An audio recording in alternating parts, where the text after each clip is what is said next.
Hello and welcome to 1 Minute Theatre Reviews. I'm Paul Seven Lewis. This is the Lyric in Hammersmith, London, and I'm here to see Mike Bartlett's new play, Scandaltown.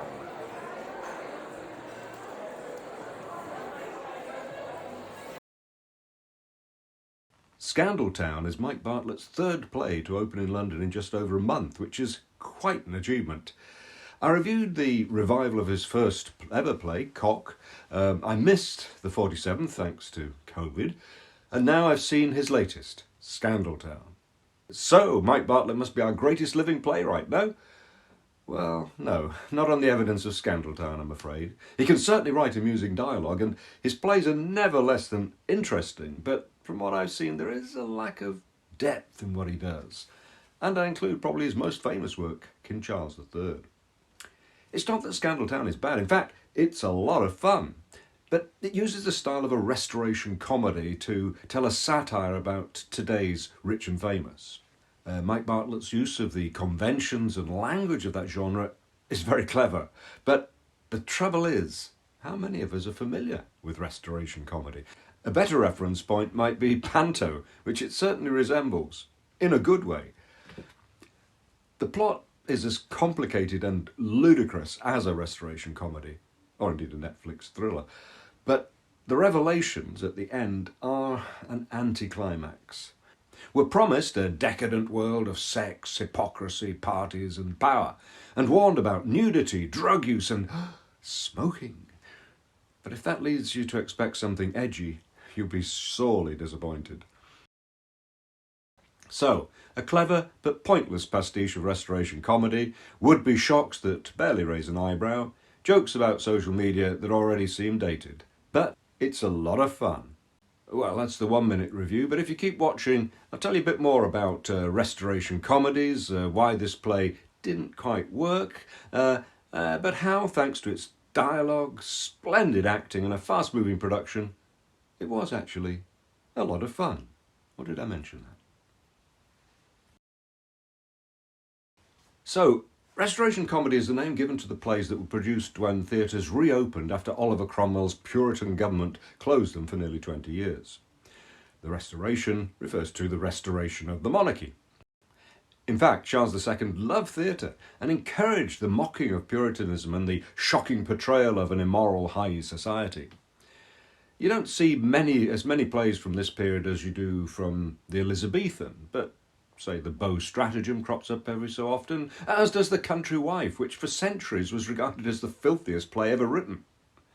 Our theatres have reopened after a period of closure, so you can see why it might have seemed like a good idea to do a pastiche of a restoration comedy.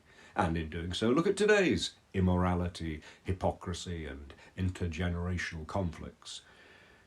But it soon becomes clear there aren't enough sins of the flesh to put on those bones of the restoration comedy. After all, our theatres have only been closed a couple of years, and there's been no major generational clash over matters of morality since the 1970s. The so-called decadence of casual sex and drug use has been around for a long time, so we're hardly shocked by it. Even if we may still be shocked by the lack of conscience of some people in powerful positions. And the play admits this, and adopts a more nuanced position as it goes on, but the milder the punches, the more power it loses, despite the sharpness and pace of Rachael O'Riordan's direction. The play centres on a generational clash that might have worked in the 60s or 70s, but decadence, if you want to call it that, has been pretty ubiquitous for a long time now, so there's not much traction in making out that sex and drugs are shocking. And a scene with people in their underwear miming sexual acts is hardly going to cause mass fainting. The smell of herbal cigarettes was a bit overpowering, though. So, Scandaltown doesn't really deliver on scandal, but it is a lot of fun.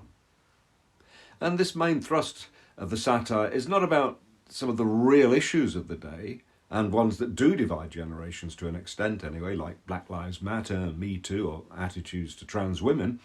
Here the target is social media, and frankly, that's a low-hanging fruit. The set, by good teeth, tells us straight away that this is going to be more panto fun than penetrating satire. There are painted flat clouds filling the top half of the high proscenium opening. Then various curtains provide the background, and quite often a couple of pieces of furniture set the scene. Now, this may have been the style of late 17th century theatre, but it also says we're in cartoonland, as do the outlandish but hilarious costumes by Kenesha Isidore. In the style of Restoration comedy, the characters are given names that tell us about their roles within the story, such as Phoebe Virtue and Freddie Peripheral, and Lady Susan Clymer.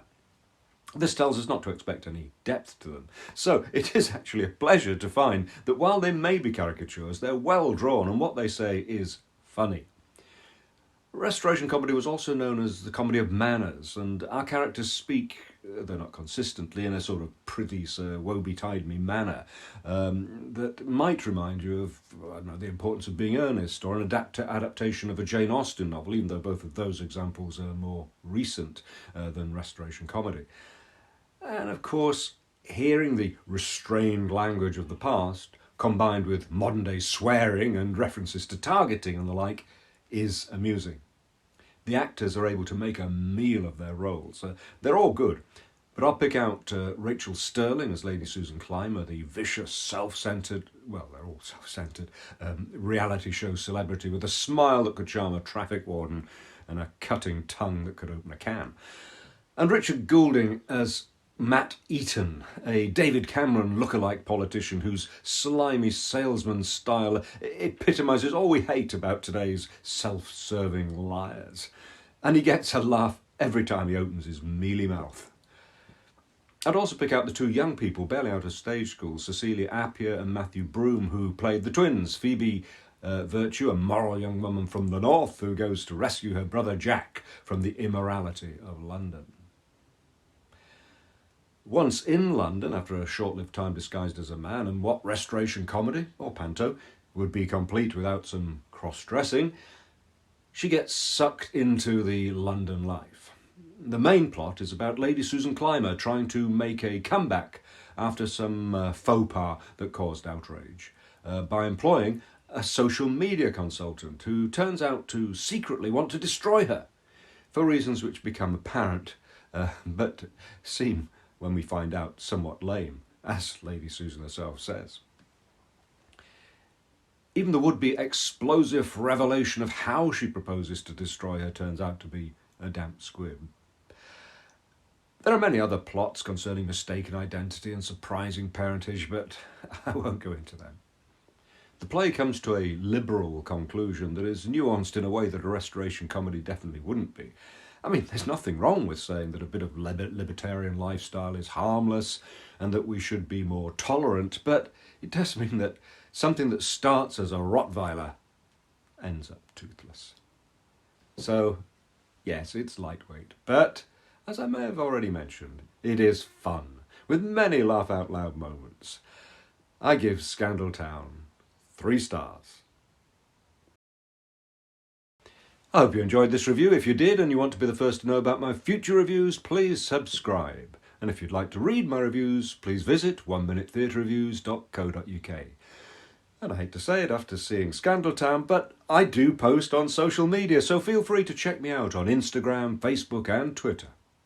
Thank you for watching.